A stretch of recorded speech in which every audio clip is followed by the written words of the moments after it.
Hey guys, I'm here today. I'm going to work on my Kubota BX25D. It's a 2008 model, kind of right between the BX25 and the 25D series. It's been a real good tractor. I got a deal on it. I've probably put 200 or 300 hours on this. I think it's at 645 hours now. Just going to go ahead and do the routine maintenance on it: air filter, engine oil, fuel filters, and the hydraulic oil filter. I got a filter kit. I've got all the part numbers here I can show you guys. I'm just going to kind of go over the routine maintenance for the filters on this machine and how you go about changing them. It's pretty straightforward, but good preventative maintenance to do on these rigs here, especially with the hydrostatic transmission on it. There's all the filters that came in the kit. There's 2 fuel filters here, but they're the same part number. So you've got your air filter here. There's no inner air filter, just the outer. Hydraulic oil filter, engine oil filter, and again the 2 fuel filters. So I think you can see all those numbers there if you want to write those down or if you need to reference those. Pretty sure they're the same throughout quite a few of the models as well, but just make sure to look yours up on Kubota's website. They've got a free parts lookup that's really handy. Where you just type in your year and your model, and you can see everything from the typical filter kits all the way to every nut and bolt that comes on your machine. Start with the air filter here. We'll pop the hood, and when I bought this machine, the air filter in here was full of, had that big mouse house in it, I'll call it. All sorts of stuffing and cotton and corn stalks and everything else. I actually just put a new filter in this, last week I think. So I'm not going to change this out right now, but I'll show you the procedure. So there's just 2 tabs here that come off. There's an arrow for where the top goes that matches up with that arrow. So I just wrote the hours on it, so it looks like I changed it 5 hours ago. But again, there's no inner air filter on it, so be careful pulling this in and out, especially if there's a lot of debris in there. And then you can kind of clean that out with a rag or a towel, making sure not to get any in the inlet hole there. Some people blow them out with air. I don't think that's a good idea because you really run the risk of getting a lot, into this hose here. If you wanted to blow this out with air, you could from the inside, away from the tractor. But to insert it, just slides back in onto that gasket there. I always write the hours on it. And this, you don't need to pull this bonnet. It would make it easier, but it'll work its way in there. And then again, like I said, that arrow lines up with the top there. And that's it. Next thing I'm going to do to access the fuel filter and the oil filter, make that a little easier, is I'm going to remove this bonnet. So on this model, it has these 2 thumb screws.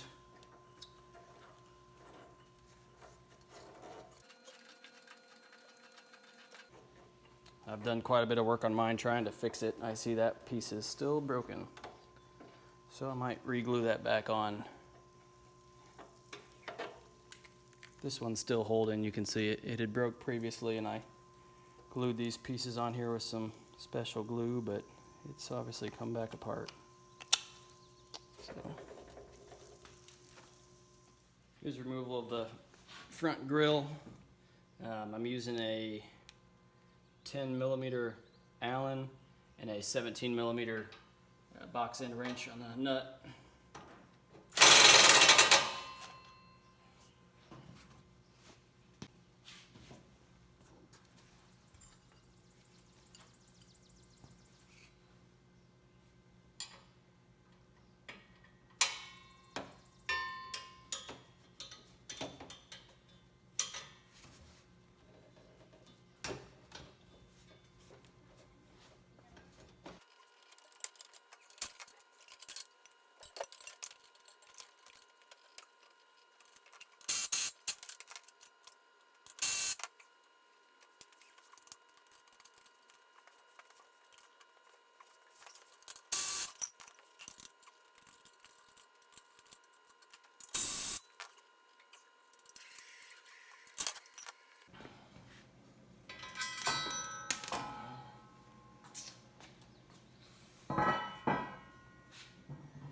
recommend not installing those very tight. All right, now that that's off, just lightly open the hood, slide the bonnet forward, and then pull it out to clear everything.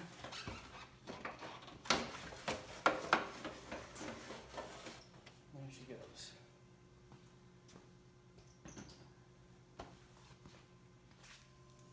Now you can more easily see the fuel filter there. It's one, and there's one on the bottom side as well. So we'll pop off this 10mm. Yeah, I guess before we do that, I like to loosen these up. It's a little easier to work with.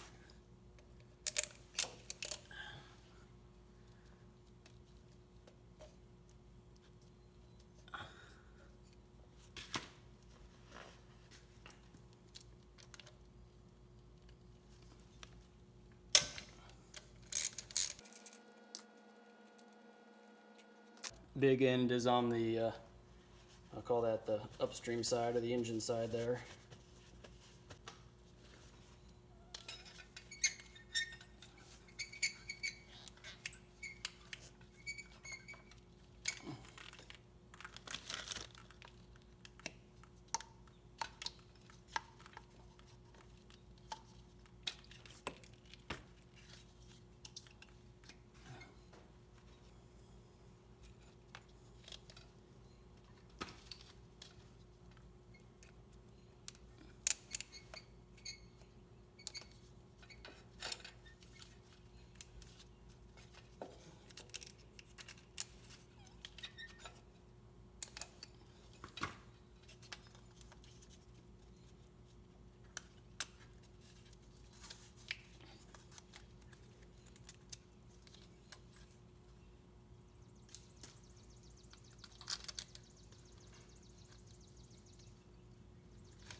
All right, while the oil is draining, I'm going to go ahead and change out this fuel filter here on the bottom. That's a 10mm bolt there, so I'll take that off, get that loosened up, take off these little spring clips here that hold the fuel lines on, and then I twist the fuel lines a little bit to break them free from the plastic here, and then just kind of quickly I slip it off and slip the new one on. You know, just lose a little bit of fuel that way. And also note the direction of the flow. The wider side here goes towards the front of the tractor. The back is that way, towards the tank.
With the fuel filters removed, there's no need to prime this engine. It's self-priming. So when you turn the key, you can hear the fuel pump running. I usually just let that run for, I don't know, 10-15 seconds. And then it should be...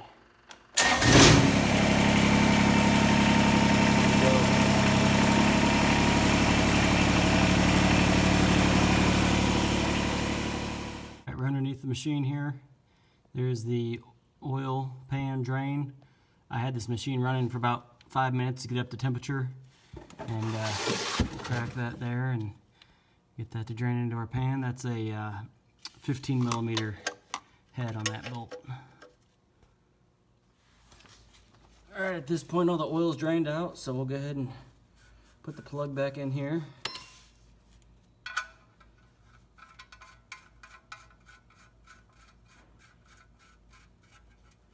Again, that's 15 millimeter. Don't want to strip that bolt.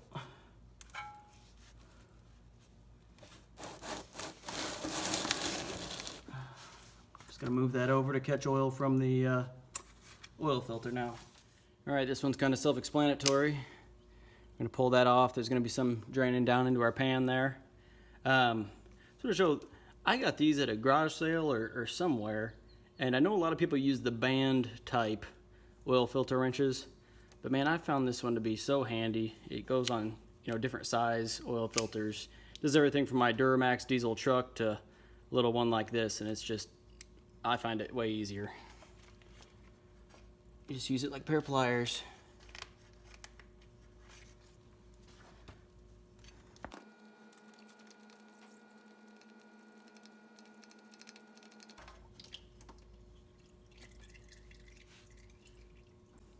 There, I guess it's been a little while. It's June 2020 now, and the thing has 645 hours on it, I think I said. So it's a little overdue on this maintenance here. So there's the new filter hours that we've got on it. Take the old filter and get a little bit of oil on the gasket there, just so it slides on here easy.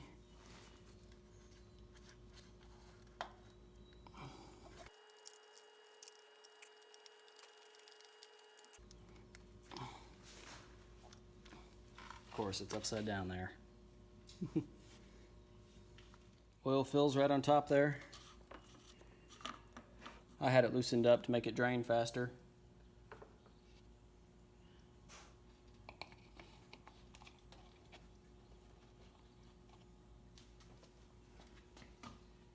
And I'm using 10W30 heavy duty diesel engine oil. Kubota sells a 10W30 as well, and that's what they recommend for this machine. I think it takes a little under 2 quarts. I've got about 1.5 in here, so I'm basically gonna pour all of this in.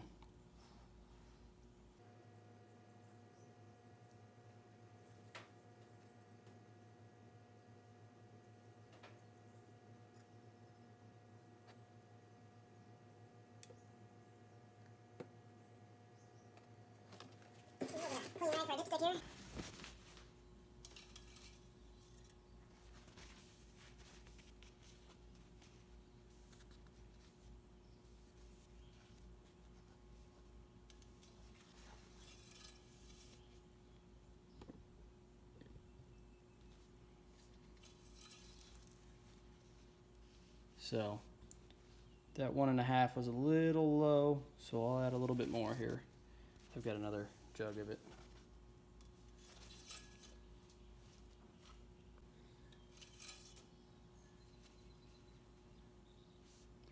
And that's a little over halfway, so I'm gonna call that good. I maybe put in another 1/2 quart, so it might be right at 2 quarts what goes in this engine here.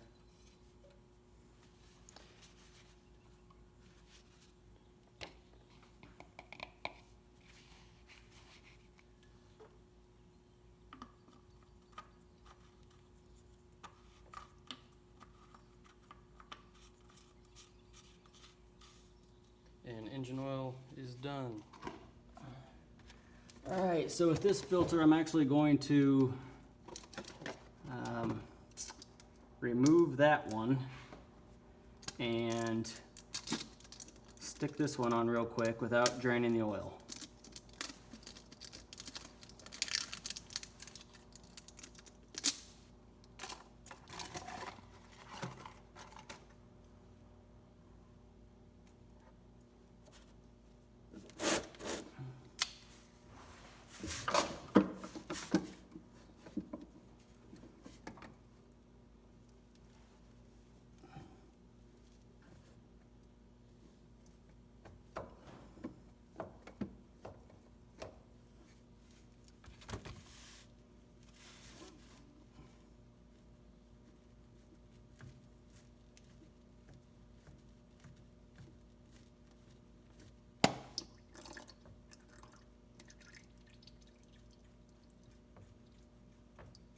Never heard it pop like that before. That was a little different. Shit.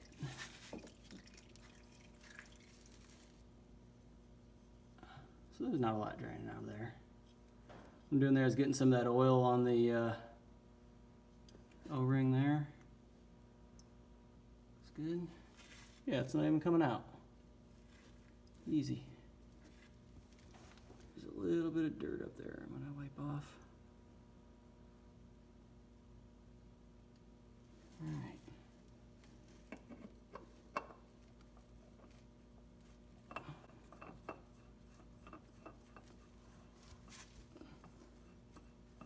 I thought that was going to run out a little bit more, but not a problem.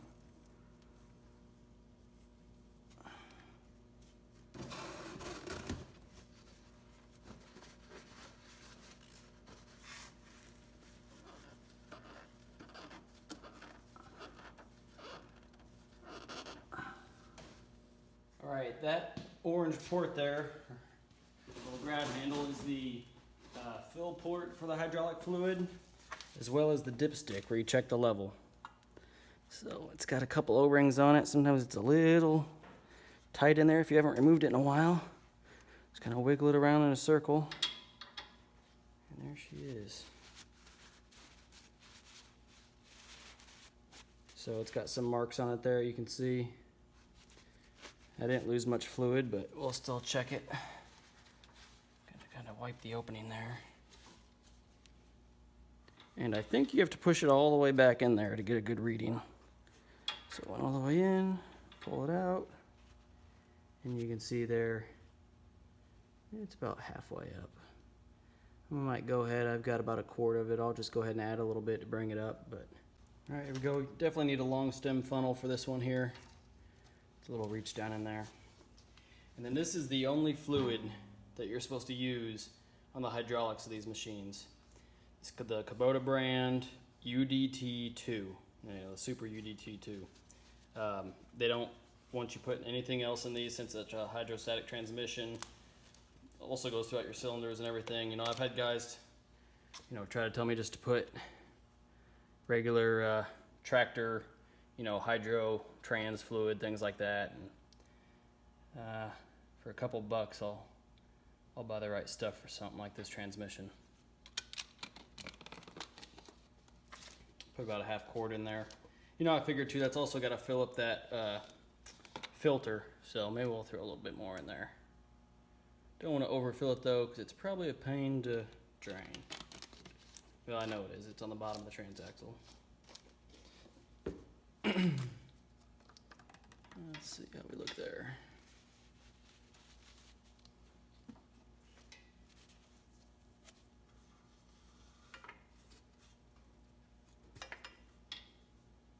All right, just a little above the line, and like I said, once that filter fills up, I think that'll be perfect.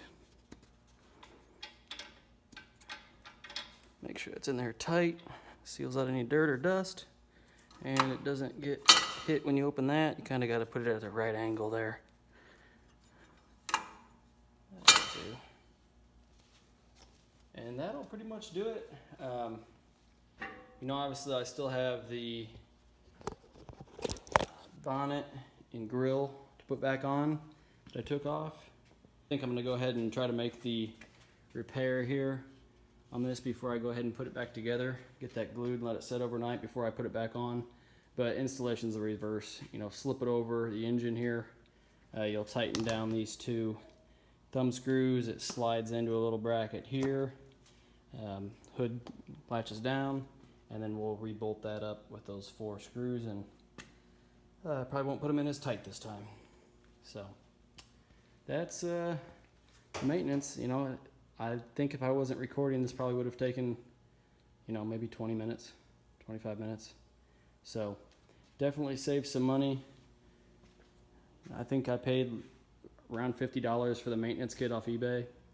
So do this yourself and keep it out of the dealer's hands, and learn a little bit about your machine while you're at it. Thanks. If you got any questions, go ahead and leave them in the comments, and I always like reading those, and I'll get back to you with you know, my thoughts or any answers to any questions if I got them. Thanks, guys.